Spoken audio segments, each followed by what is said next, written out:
The envelope made a dry snapping sound when I opened it. It was loud enough that I noticed it over the clink of glasses and the low piano music in the restaurant. My mother had placed it beside my plate as if it were part of the table setting. Cream paper. Heavy stock. My father's signature at the bottom in dark blue ink. The same careful hand he used for board resolutions, holiday cards, and every formal note that mattered. Across from me, my sister kept her phone low under the edge of the table. She thought she was being subtle. She was not. I could see the small red light reflected in her water glass. My mother folded her hands and said, "We think this is best for everyone." She said it gently. That was her preferred style. Gentle words. Clean cuts. I looked down and read the first line.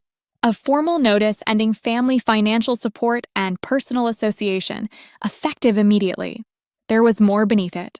Legal language. Cold phrasing. My father's name. My mother's name. My sister's name. 3 signatures in a neat row, as though they had planned the spacing. For a second, all I heard was the vent above our table pushing cold air over my shoulders. The waiter came over with a bottle of champagne and smiled at me. "For the graduate," he said. Nobody corrected him. I folded the letter once, then again, slid it into my blazer pocket, and put my hand over the leather portfolio resting beside my chair. A little later that night, my father would go quiet in a way I had only seen twice in my life. But at that moment, he was still checking his watch, my mother was still performing concern, and my sister was still recording what she expected to be my collapse. My name is Naomi Carter. I was 23 that spring, and this is how I learned that silence can do more work than anger ever could. I grew up in Charlotte, in a family that liked order more than warmth. My father ran a private wealth firm he had inherited and expanded.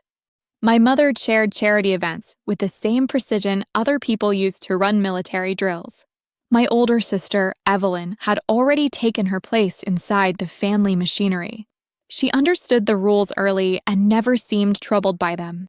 I was the one who stepped out of line. Not wildly. Not dramatically. I did well in school. I stayed polite. I answered calls. I came home on holidays when I was asked. But instead of finance, I moved towards systems and forecasting. Instead of joining my father's office after college, I spent my time building models, cleaning ugly datasets, and working on a software tool that most people in my family would have dismissed as technical clutter. They preferred careers they could introduce at fundraisers.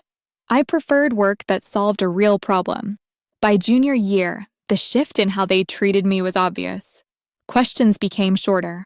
Invitations became selective. News about the family reached me late, usually through Evelyn, who had a way of speaking that made every sentence sound like a correction. "Dad is still leaving the analyst position open," she told me once over the phone. I was standing outside my apartment then, keys in one hand, grocery bag cutting into my wrist. "I'm not applying for it," I said. There was a pause. Then she gave a soft sigh. "You always make things harder than they need to be." That was the family language. Harder meant independent. Different meant disappointing. Quiet meant ungrateful. So I stopped explaining myself. At the time, I was living in a small apartment near campus with a pharmacy student and a civil engineer who never remembered to replace the water filter. The place smelled faintly of detergent and burnt toast. The radiator clicked at night. The floors slanted enough that a marble would roll from one end of the kitchen to the other if you let it. I liked it. I worked mornings at a bakery cafe near the university. The espresso grinder shrieked every few minutes. My clothes always carried a trace of coffee and warm sugar. Between shifts and classes, I kept building the platform that had started as a graduate research project and slowly turned into something else. It was not glamorous. It was useful. At first, it helped small food businesses predict ordering gaps and reduce waste. Then it expanded. Demand planning, inventory timing, vendor coordination, less guesswork, better margins, fewer bad decisions made in panic. Professor Levin noticed what I was doing before anyone else did. He looked over my shoulder one afternoon in the lab, asked 3 pointed questions, and then said, "This is more than a thesis project. Have you protected any of it?" That was the first time I went still. Not because I was surprised, Because I had. I had already filed what needed to be filed, organized every version, logged every meeting, saved every email. I had learned early that if you were building something quietly, you had to build a record too. Then I waited. The incubator office was on the 3rd floor of a converted warehouse near downtown. Exposed pipes, scuffed concrete floors, white boards covered in half-erased thinking. It smelled like dry erase markers, old coffee, and warm electronics. That summer, it became the center of my life. I kept my hours in blocks. Mornings at the cafe, afternoons with the product, evenings cleaning data, reviewing client notes, and fixing whatever had broken that day. By then, 2 other people had joined me. Aaron handled interface design. Priya worked on operations and client communication. Neither one cared where I came from. They cared whether the model held up under pressure and whether we could deliver on time. It was a relief. Our first real trial came through a regional distributor that supplied specialty food stores across North Carolina and South Carolina. Their numbers were messy. Orders were irregular. Storage costs kept rising because nobody trusted the timing enough to order lean. They sent us 6 months of spreadsheets, most of them formatted badly, some with missing entries and duplicate labels. I remember sitting cross-legged on the floor of the office late one evening, laptop open, highlighter in my hand, cold takeout beside me. Aaron looked up from his screen and asked, "Do you ever stop working?" "Not this week," I said. He nodded once. "Fair." We ran the test for 5 weeks, then 6, then 8. Waste dropped. Timing improved. Their reorder panic started disappearing. At the end of the quarter, the owner called me directly. He said, "I don't fully understand what your system is doing, but I understand what my numbers looked like before, and I understand what they look like now." That was enough. From there, things moved in small, solid steps. Another client, then another. A logistics advisor connected to the incubator asked for a demonstration. 1 meeting became 3. 3 became a term sheet. It was not enormous money, but it was real money, and real money changes the room. I signed our first funding documents on a Thursday afternoon with a paper cup of stale coffee beside my elbow and a headache behind my eyes from lack of sleep. That night, my family group chat lit up because Evelyn had been featured in a regional business journal. My mother sent a screenshot. My father added, "Proud of you." There were champagne emojis, a photo of the article, a comment from one of my cousins about carrying the family standard forward. I read all of it while standing in the hall outside the incubator office. Then I locked my phone and went back inside. I did not mention our funding round. Not because it was a secret. Because I had started to understand the difference between privacy and invisibility. One is chosen. The other is assigned. I was still being treated as if I were drifting and, for a while, letting them believe that worked in my favor. By fall, the company had a name people could say without explanation. We were no longer a student project with a few lucky breaks.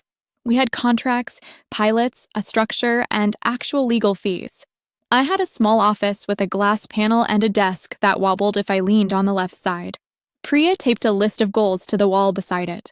Aaron complained daily about our chairs. We ordered cheaper ones anyway.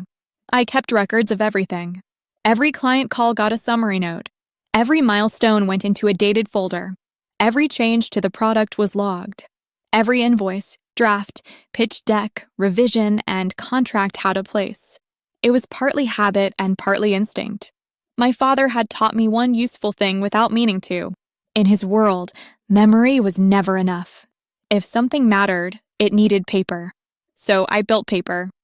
Around Thanksgiving, my mother invited me to dinner at the house. The message was polished and casual, as if no distance had been growing for years. I almost declined. Then I accepted. The house looked the same from the outside. Wide front steps, brass lights by the door, window glass so clean it barely looked there. Inside, it smelled faintly of lemon polish and whatever expensive candle my mother used in winter. The floors shone. Everything was in its place. That had always been part of the point. At dinner, my father asked me 2 questions about work. Not because he was interested, because he was checking whether I had come to my senses. So, he said, cutting into a salmon, Are you still doing that software thing? I set down my fork. Yes. And is it paying your bills? It is. He gave a small nod, the kind a banker gives when a number meets minimum requirement. My mother reached for the wine and said, "There's still time to make a more stable decision." Evelyn did not look at me. She was scrolling through something on her phone, then placing it face down whenever she noticed I had seen. I said, "I'm comfortable with my decision." My father dabbed his mouth with his napkin. Comfort is not the same as security. That was the end of the conversation. The rest of dinner went on in that familiar way. They spoke around me more than to me. A board appointment, a charity auction, someone's engagement, someone's lake house renovation. I sat there, listened, answered when necessary, and watched the shape of the family remain intact without needing anything from me except agreement. When dessert came, my mother asked whether I planned to attend commencement in the spring. Of course, I said. She smiled. Good. It's important to finish properly. Properly. I remember that word because she said it while straightening the dessert spoon beside her plate, nudging it into line with the fork. A few weeks later, I got an email that changed the scale of everything. It came from a company based in Atlanta that specialized in national freight coordination for small and mid-sized retailers. They had seen a product summary through one of our advisors. They wanted a demonstration, then due diligence, then access to broader metrics. I read the email twice at my desk while the office heater clicked and someone down the hall laughed too loudly. Then I forwarded it to Priya and Aaron. Priya came to my door first. Is this real? Yes. Aaron leaned into the frame behind her. That's not a pilot request. No, I said. It isn't. None of us celebrated right away. We had already learned enough not to celebrate interest. Interest was not commitment. Interest was the beginning of work. So I made a list. Step 1, verify who they were and what they wanted. Step 2, organize every internal member we might need to defend. Step 3, say less than we were tempted to say. That last part mattered. People think silence is what happens when you have nothing. Most of the time, silence is what protects what you actually have. For the next 3 months, my life narrowed into process. Calls, reviews, version control, financial modeling, security questions, product demonstrations, long nights under office lights that made everyone look tired. More than once, I fell asleep on the couch in my office with my coat folded under my head and woke up at 4 a.m. to the hum of the building ventilation. The work was exacting, but it was clean. The kind of pressure that makes sense. One Friday evening, after a review session that ran nearly 4 hours, I walked outside and found 3 missed calls from Evelyn. She rarely called more than once. I stood on the sidewalk in the cold and called her back. She answered on the second ring.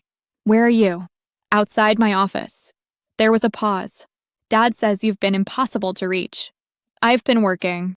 You missed Sunday dinner. I know. Another pause.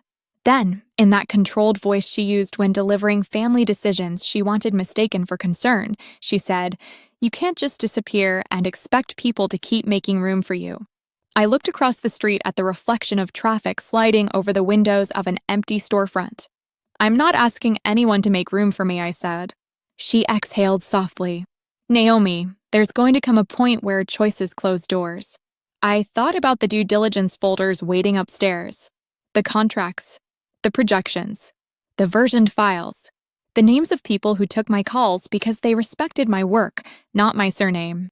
Then I said, some doors should close. She did not answer right away. Then she said, fine, and ended the call. I stood there for a moment with my phone in my hand, the screen gone black, the night air cold enough to sting my face. Then I went back upstairs and opened the next folder. By the time winter ended, the conversations with Atlanta had become more formal than exploratory. There were lawyers on the calls now, compliance people, finance teams, technical reviewers who asked precise, useful questions and did not waste time trying to sound impressive. I appreciated that. It meant we were past the stage of flattering language and into the stage where numbers either held or they did not. Ours held. I kept a yellow legal pad on my desk and wrote every moving piece by hand before I entered it anywhere else. Date, Issue. Owner. Deadline. Risks. I liked the physical drag of the pen. It slowed me down just enough to think clearly. One Tuesday morning, I arrived before anyone else and found Priya asleep in the conference room with 2 printed reports spread over her coat. The lights were still on.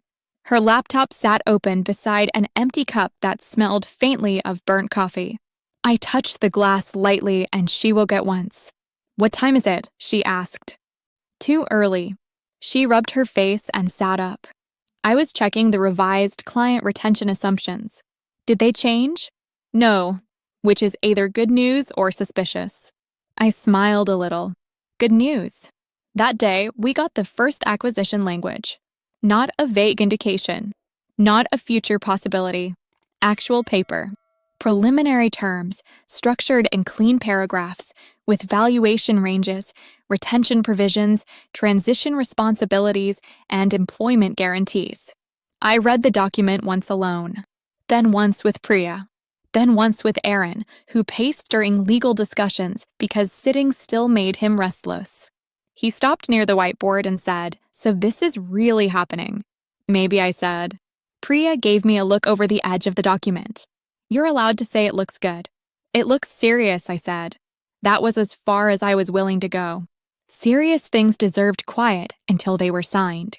The next few weeks sharpened everything. We moved from possibility to verification. Revenue numbers, ownership breakdowns, IP assignments, employment agreements, non-disclosure layers, system documentation, third-party reviews. At one point, I spent an entire Saturday cross-checking dates on early development files because a single mismatch in a timeline could turn into a larger problem later. I was tired, but it was a clean kind of tired. Earned. Structured. Around the same time, commencement plans started appearing in my family messages again. My mother sent restaurant suggestions before anyone had asked. My father sent a brief note about scheduling around important market hours, which was his way of letting the family know his attendance counted as an accommodation. Evelyn sent links to outfit ideas as if we had been having normal sister conversations all along. I answered politely. I committed to the date. I said very little else.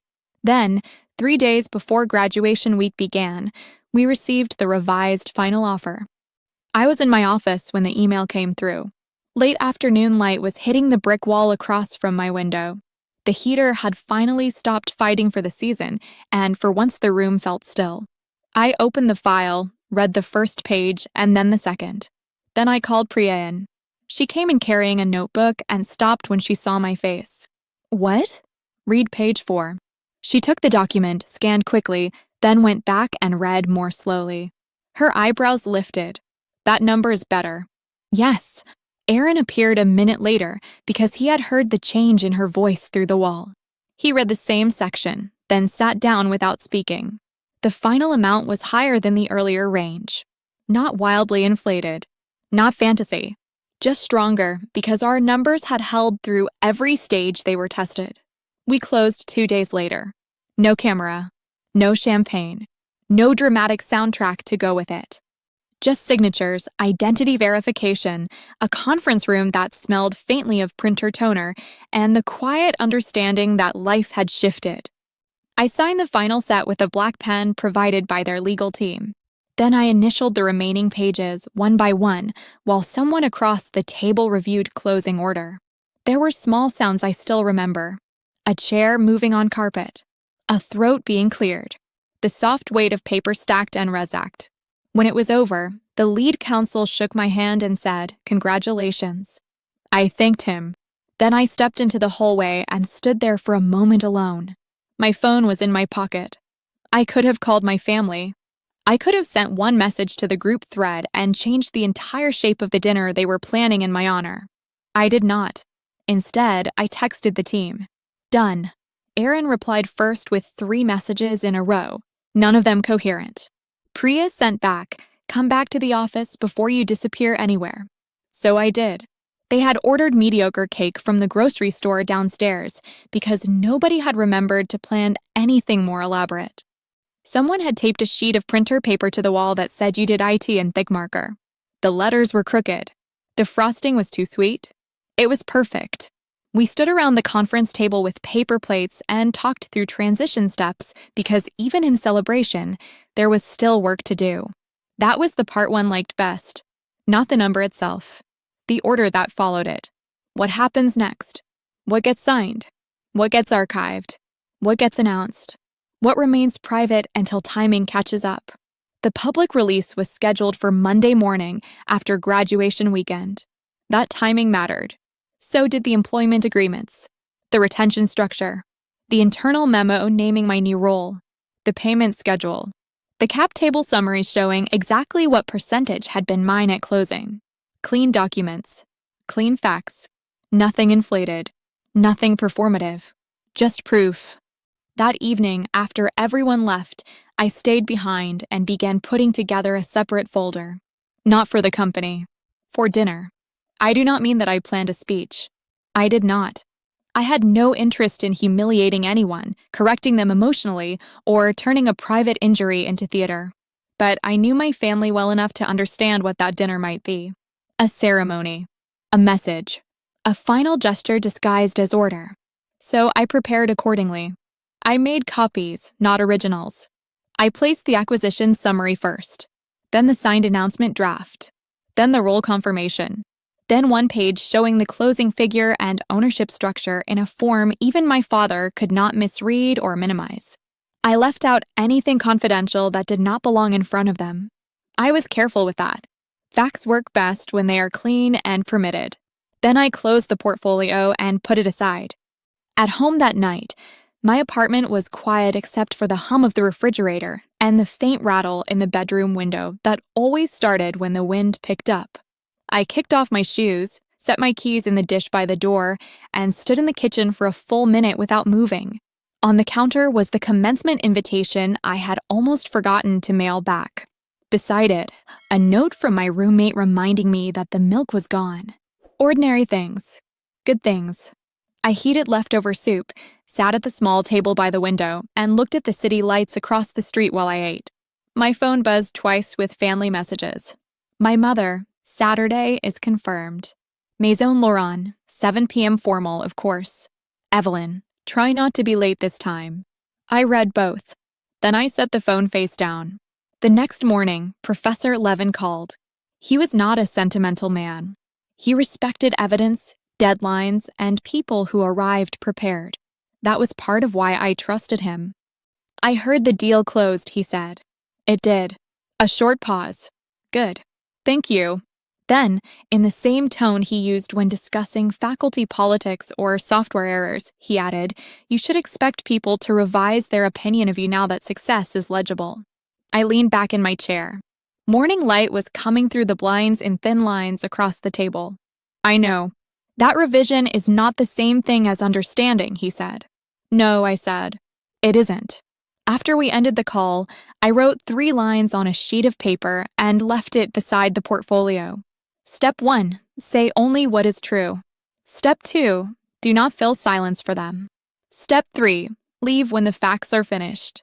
Then I went to graduation. The ceremony itself was what those ceremonies usually are. Too many names, too much waiting, rows of folding chairs, families adjusting phones and jackets and flowers. The air in the hall smelled faintly of fabric, perfume, and overheated lighting. My family arrived dressed for photographs, not conversation. My mother kissed the air near my cheek. My father checked his phone twice during the dean's remarks. Evelyn angled us together for pictures with the sort of smile that showed no actual feeling behind it. I stood where I was told. I collected my degree. I thanked the faculty members who had actually shown up for me. I let the day pass in the orderly way public events do. Dinner was the real event. And by then, I was ready for it. I spent most of Saturday in a way that would have looked ordinary to anyone else. Laundry in the morning. Sheets first, then work clothes. I wiped down the kitchen counters while the machine ran. Answered 2 emails from the transition team. Reviewed 1 attachment from legal. Put a clean blouse on a hanger so it would not wrinkle. Around noon, I walked to the corner store for sparkling water and came back with tulips because they were there and because I liked the color. Nothing about the day felt dramatic. That helped. People imagine difficult evenings begin at the restaurant. Most of them begin much earlier, in the quiet hours when you decide how much of yourself you are willing to hand over. By 3 o'clock, my apartment smelled faintly of detergent and the lemon soap I used on the counters. Sunlight moved slowly across the floorboards. I sat at the table by the window with the portfolio open in front of me and reviewed the order one last time. Not to rehearse. To simplify. There is a difference. I removed 2 pages that were unnecessary. Added 1 short internal memo confirming my title after transition. Replaced a draft summary with a final executed version. Then I put everything back in the same order. Acquisition summary first. Closing confirmation second. Role confirmation third. Public announcement draft fourth. 1 clean ownership page at the end. Enough to establish reality.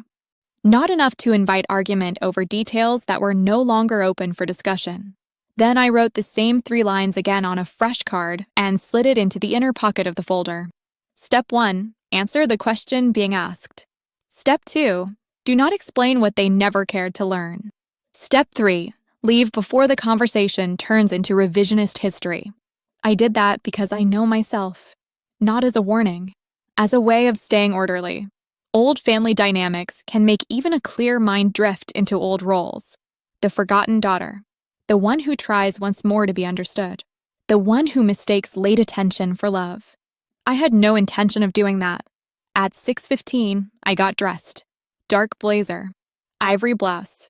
Simple earrings. Hair pulled back. No necklace. I wanted nothing to adjust, nothing to fidget with, nothing that made me feel costumed. When I looked in the mirror, I saw someone calm enough to go and calm enough to leave. My phone buzzed while I was putting on my shoes. A message from Priya. You okay? I smiled a little and typed back. Yes, just family dinner. She responded right away. That sounds less harmless than you make it sound. After a moment, I sent. I'll call later. Then I picked up the portfolio and left. Disowned Laurent sat in the older part of Uptown, in a stone building with high front windows and brass handles polished to a shine. The kind of place where the lighting is designed to flatter people who are used to being looked at. Inside, the air smelled of butter, wine, and expensive flowers. Soft piano in the background. The low murmur of people who spoke as if the room belonged to them. The host checked the reservation, then looked up at me with a polite pause. I have the Carter reservation for 3, he said. I met his eyes and said, I'm the 4th. He corrected himself immediately, but the point had already landed. Of course.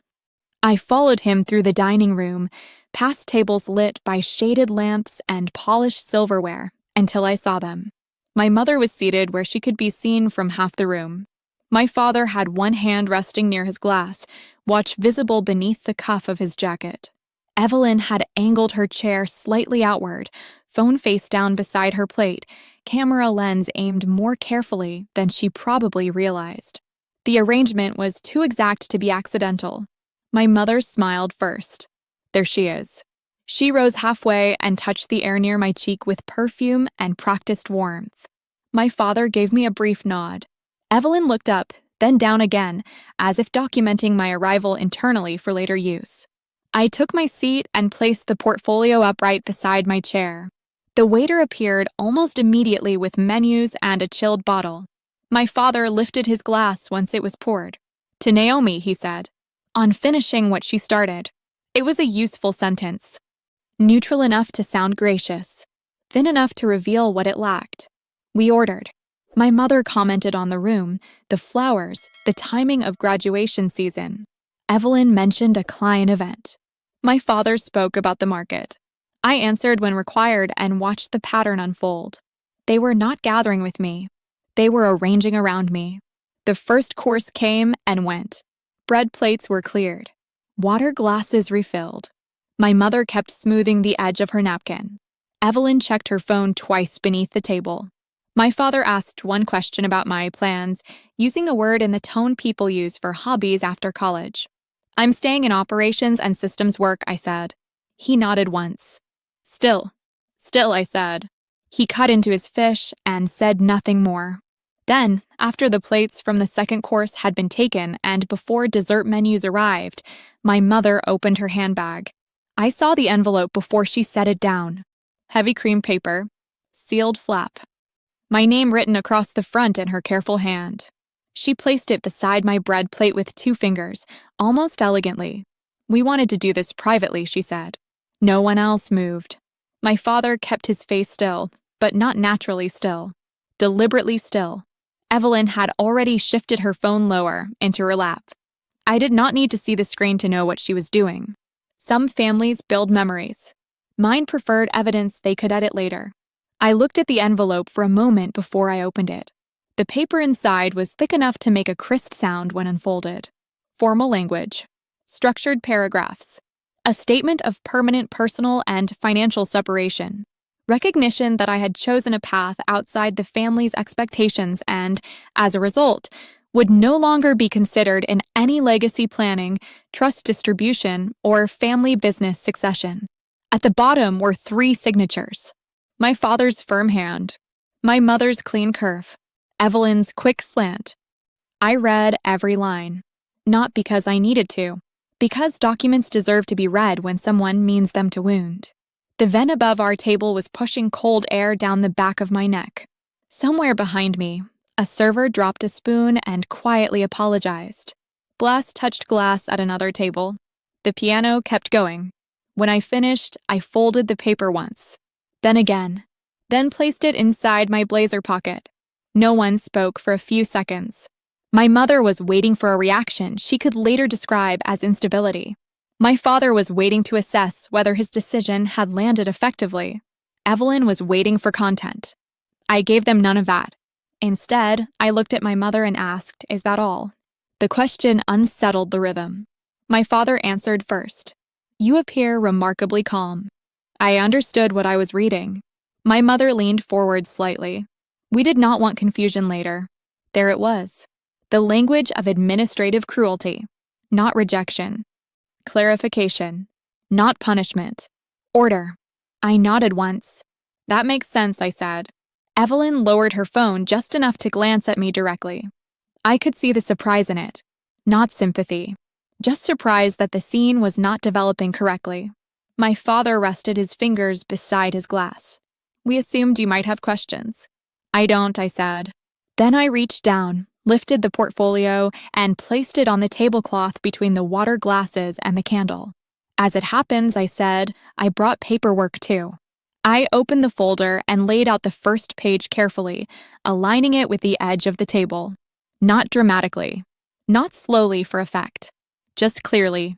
My father's eyes dropped at once to the header. That was the first shift. He had not yet spoken, but his attention had changed. Not emotional attention. Professional attention.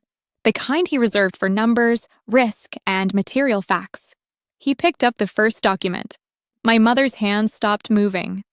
Evelyn forgot to hold her phone at the right angle. No one at the table said a word. Then my father turned to the second page. He read the second page more slowly than the first. That was how I knew it had landed. My father was not a man who reread things unless the numbers forced him to. His eyes moved once across the acquisition summary, then back to the valuation line, then down to the section naming the closing date and transition structure. He turned the page with more care than he had used on the menu. My mother looked from his face to the paper and back again. "What is this?" she asked, though the answer was already in front of her. "My company's closing documents," I said. Evelyn set her phone fully on the table now, dark screen up. "Your company?" I slid the third page toward them. "The one I've been building for the last 3 years." My father did not look up. "This transaction closed on Thursday?" "Yes." "And this figure is final?" "It is." The waiter approached then, carrying dessert menus, and paused when he felt the air at the table had changed. My mother gave him a quick smile that was too bright. "Not yet," she said. He disappeared without another word. My father reached the page confirming my role after the acquisition. Director level. Reporting structure clearly stated. Start date. Retention term. He put that page down and picked up the ownership summary. I watched the exact moment the last piece registered. He did not gasp. He did not drop the paper. Men like him were trained too early to lose control in public. But the pause was there. Small, sharp, real. Evelyn leaned across slightly. "Let me see." He handed her the page without comment.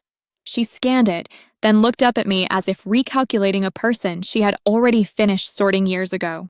"This can't be from that student project," she said. "It isn't from the student project," I said.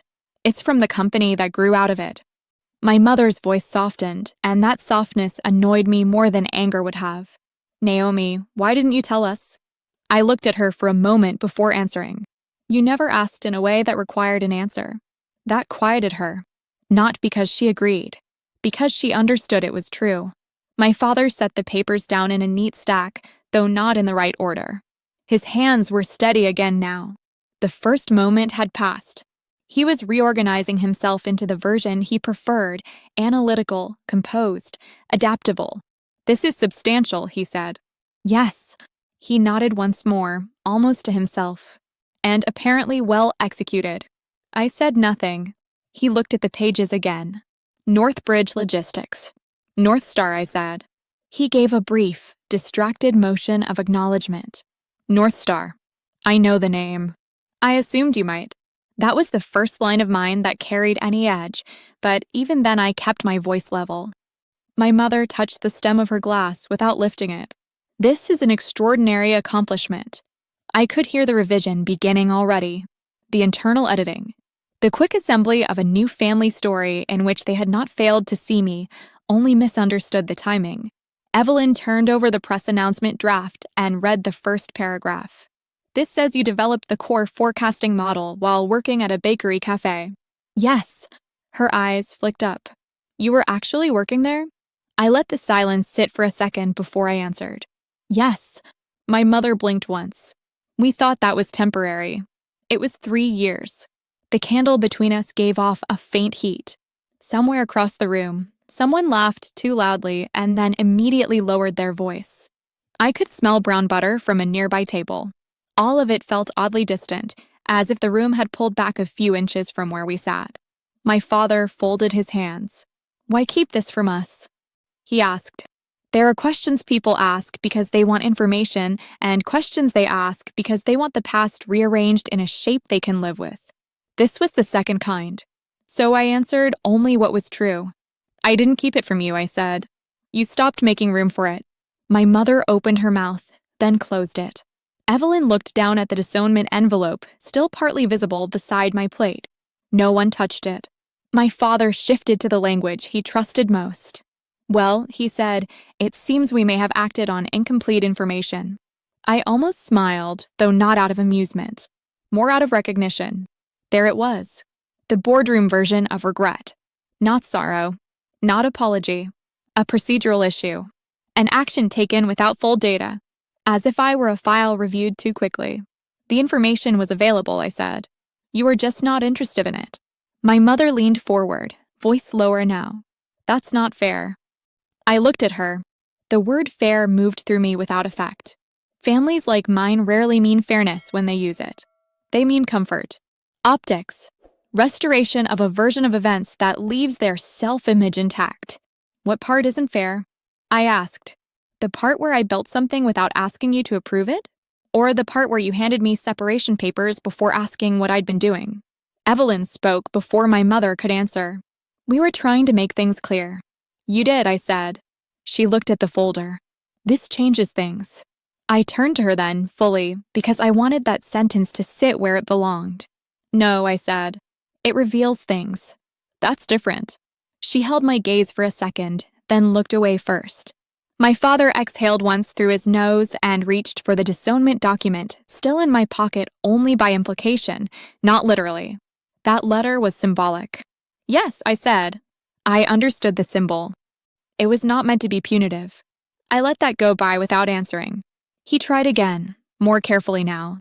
There are moments in families when people overcorrect, when assumptions harden. We may have moved too far in the direction of finality. The phrasing was elegant. Polished. Useless.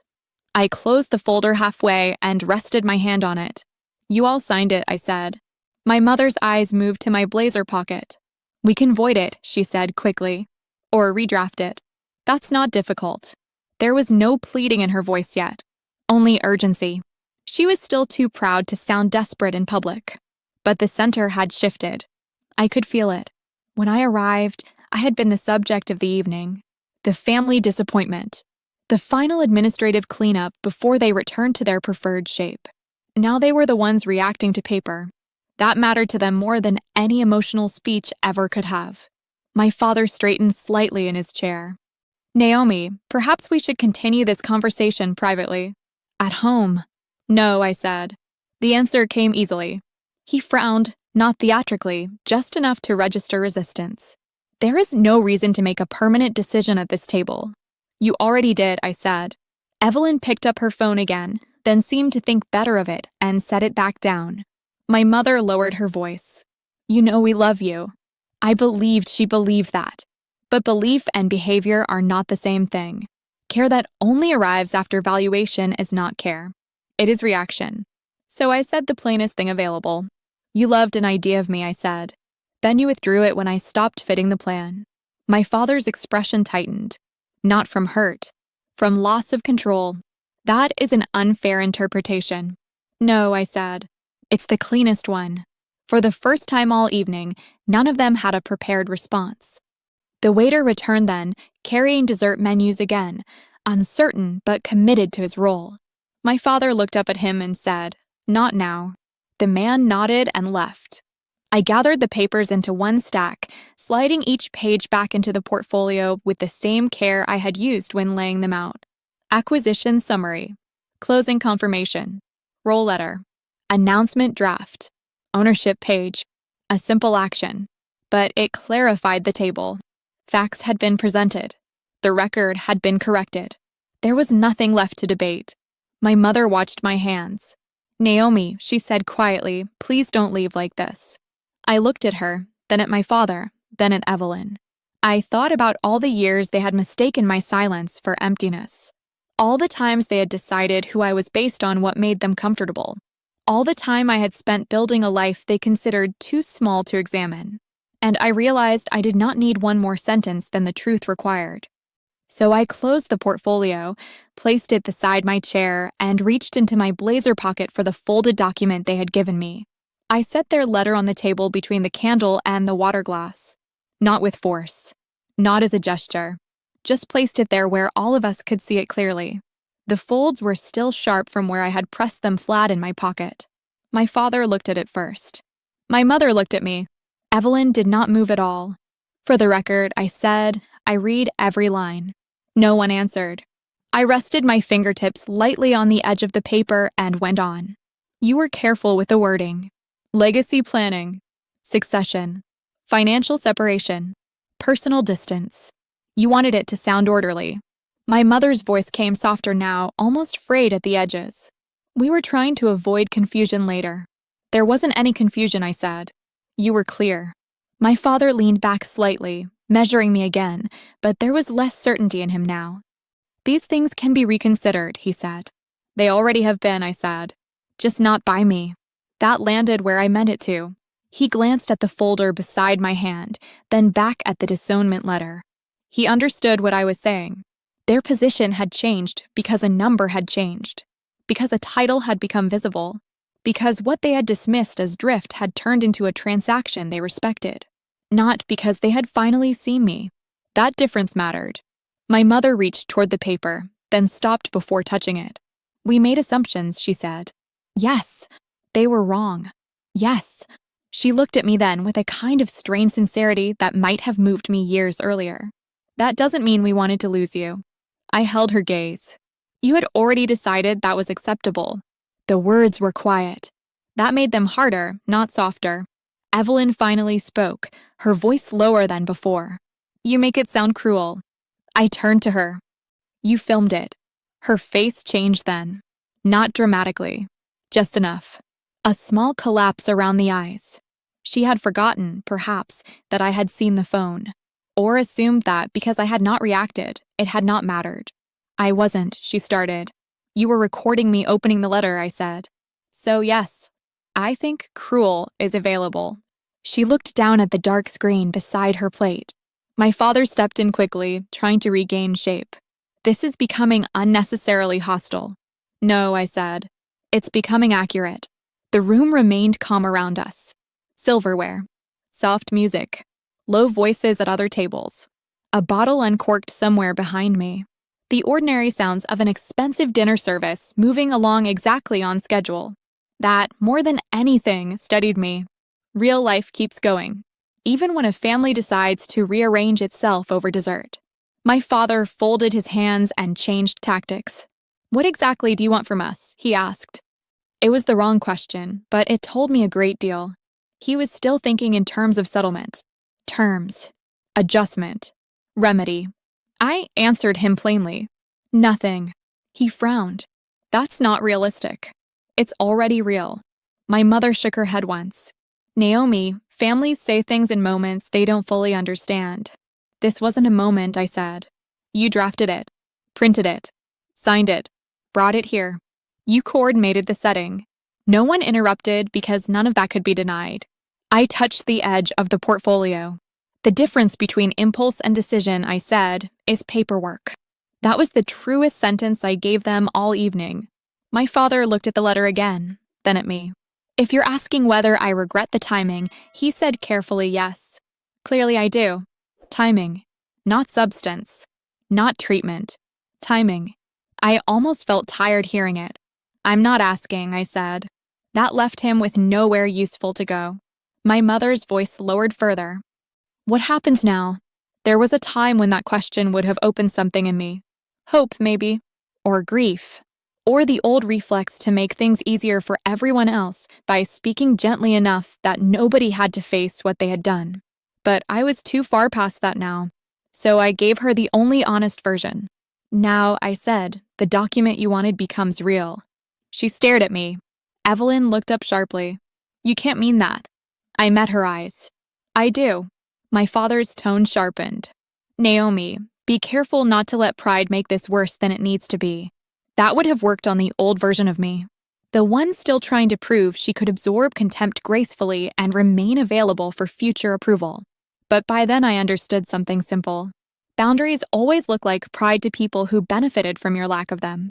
I'm not making it worse, I said. I'm declining to edit it. My mother pressed her fingers together tightly enough that the knuckles lost color. At least give us time, she said. You had time. There was silence after that.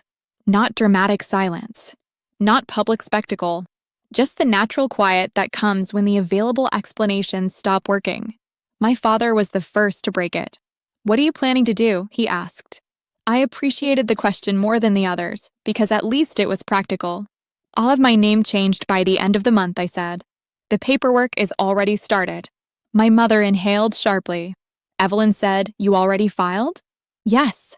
That part was not emotional. It was administrative. Weeks earlier, before dinner, I had begun the process quietly. Not out of revenge. Out of order. If they wanted separation formalized, I saw no reason to leave it half done.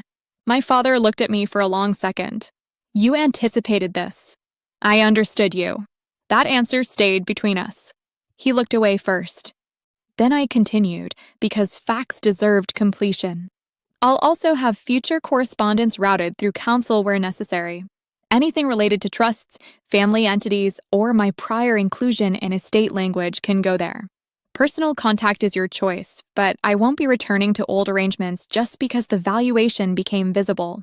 Evelyn stared at me. Counsel. Yes. She let out a quiet breath, almost a laugh, but without humor. You really planned us. I thought about correcting her. About saying that planning and preparation are not the same as vindictiveness. That building process is how you protect yourself when you come from people who only respect formal structures. But she would not have heard it properly. So I just said, I came prepared. My mother closed her eyes for a second, then opened them. You're speaking to us like strangers. I answered gently because, for once, gentleness cost me nothing. No, I'm speaking to you the way you wrote to me. After that, there was very little left. My father did try once more. He spoke about reconsideration, about family matters staying private, about the danger of making permanent choices during periods of strain. It was well phrased. even intelligent. But it all rested on the same false assumption that the evening had created the break. It had not.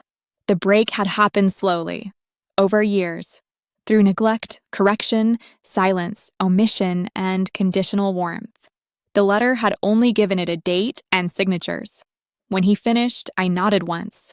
Then I stood. My chair moved softly against the floor. I picked up the portfolio with one hand. My mother looked up at me as if she expected I might still bend at the last second. "Naomi," she said. I stopped, but only because I wanted the ending to be precise. "You wanted a clean separation," I said. "You have one. I suggest you keep a copy for your records." Then I turned to Evelyn. "And delete the recording." Her face went still again. I did not wait for her answer. I placed enough cash beside my untouched dessert plate to cover my portion, though I doubted my father would have allowed the bill to be divided. That was not the point. The point was to leave cleanly. Then I walked away from the table. I crossed the dining room without hurrying, past the lamps and white tablecloths and polished glasses, past a couple near the front window leaning over a shared dessert, past the host stand where someone was laughing softly into a reservation headset. I pushed open the heavy front door and stepped outside into the evening air. It was warmer than I expected. Traffic moved steadily at the corner. Somewhere down the block, a siren passed and faded. I could smell rain on the pavement even though it had not started yet. My phone buzzed before I reached the curb. A message from Priya. How bad was it? I looked back once at the restaurant windows glowing gold against the darkening street. Then I typed, "It's finished." And for the first time that day, I felt completely still. I did not go straight home. For a few minutes, I just walked. The city had that warm evening feel that comes right before rain. Storefront glass reflecting headlights. A little wind moving wrappers along the curb. People stepping around each other without really looking up. The restaurant was behind me, but I could still feel the shape of that table in my shoulders, the careful arrangement of it, the way they had expected the night to go. My phone stayed in my hand for half a block before I answered Priya. She picked up on the first ring. "Well," she said. I crossed at the light and kept walking. "It went the way I thought it might." "That sounds bad." "It was clear," I said. "Which is better." There was a short pause. Then she asked, "Are you okay?" I looked up at the buildings across from me, their windows lit in uneven squares. "Yes," I said, and realized I meant it. "I think I am." She let out a breath. "Good. Aaron wanted me to tell you we're still at Murphy's if you want company." I could hear voices behind her. Dishes. Music. The ordinary noise of people celebrating something real. "Not tonight," I said. "Tell him thank you." "I will." Then, more gently, "Call me tomorrow?" "Yes." We ended the call, and I stood under an awning while the first rain finally started. Not heavy. Just a steady light tapping on the pavement and the edges of parked cars. I took a cab home. My apartment was dark when I opened the door. The usual sounds greeted me in the same order they always did. Refrigerator hum. A faint rattle from the bedroom window. Pipes ticking once in the wall. I set my keys in the dish by the door and placed the portfolio on the kitchen table. Then I took off my shoes and stood still for a moment. No anger. No shaking. No dramatic collapse after the fact. Just quiet. I changed into soft clothes, tied my hair back, and filled the kettle. While the water heated, I took the tulips I had bought earlier and cut the stems shorter. The kitchen smelled faintly of green leaves and lemon soap. Rain moved against the window in a soft, even pattern. I made tea and sat down at the table. The portfolio was still there. Beside it was the folded dinner napkin I had absent-mindedly brought home in my blazer pocket. I smiled when I noticed it, then set it aside and opened the folder one last time. Everything was still in order. Acquisition summary. Closing confirmation. Roll letter. Announcement draft. Ownership page. I checked each one, slid them back into place, and closed the cover. Then I took out my phone and opened the family group thread. There were 3 unread messages. My mother, "Please let us talk tomorrow." My father, "This conversation is not finished." Evelyn, "I deleted the video." I read all 3. Then I muted the thread and set the phone face down. After that, I opened the email from my attorney's office and confirmed the next steps for the name change filing. One form needed a final signature. Another needed updated identification attached Monday morning. I put the required papers in a neat stack on the table and clipped them together. That was the thing about peace. It rarely arrives as a feeling first. Usually, it arrives as order. The announcement went public 2 days later, just after 9 in the morning. My inbox filled quickly. Congratulations from advisors. Notes from former professors. Messages from people I had not heard from in months. A short email from North Star's communications team confirming that the release had been picked up cleanly and that follow-up coverage was likely by afternoon. I replied to what needed a reply and left the rest for later.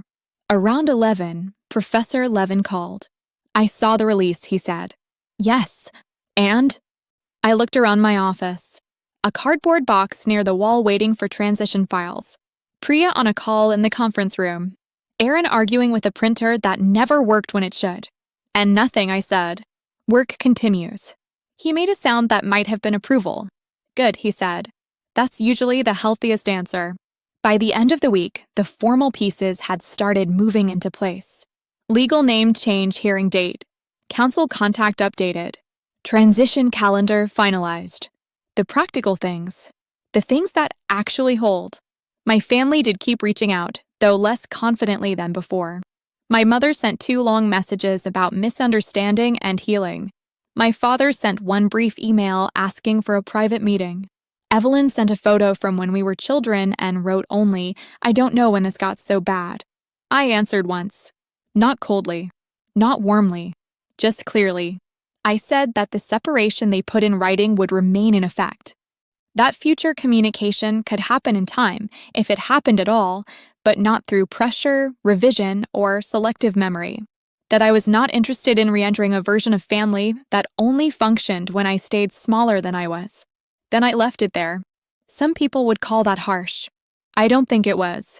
I think it was the first fully honest thing I had ever allowed to stay standing between us. A few weeks later, after the court date, I came home with a signed order confirming my new surname. I put the document in the desk drawer with my passport paperwork and lease copy, then cleaned the apartment top to bottom. Bathroom first, then kitchen, then the bookshelves. I washed the mugs, watered the tulips, changed the sheets, and opened the windows for a little while even though the air was cold. By late afternoon, the place smelled like laundry, tea, and clean cotton. I remember standing in the middle of the living room with a stack of folded towels in my arms and realizing the silence no longer felt like absence. It felt like ownership. That was the real ending, I think. Not the dinner. Not the signatures. Not even the papers across the table. Just that quiet room. My own name. My own work. My own life arranged by my own hands. Since then, I've gotten better at noticing people who are being quietly erased while everyone around them calls it concern or structure or family duty. A younger analyst at North Star reminded me of that recently. Brilliant. Careful. Too used to apologizing before she spoke. I helped her straighten out a reporting issue that was not really about reporting at all. Sometimes people do not need rescuing. They just need one calm witness and a copy of the right document. So that is my story. If you stayed with me to the end, thank you. If this story gave you a little peace or reminded you that quiet strength still counts, please like the video and subscribe. And in the comments, tell me what city you're watching from and what time it is there right now. I always like seeing where people are listening from. And when this one ends, 2 popular stories will be waiting for you next.